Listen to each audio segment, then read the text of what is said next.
grate the cheese like this. And when you grate the block of cheese, it comes like this. Stop.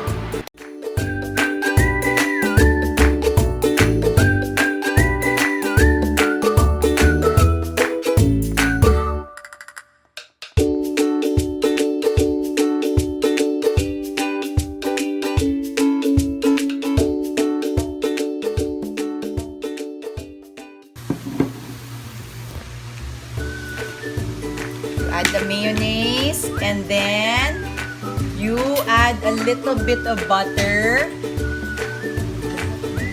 Add a little bit of butter, all of it. And then you add the chopped pimiento.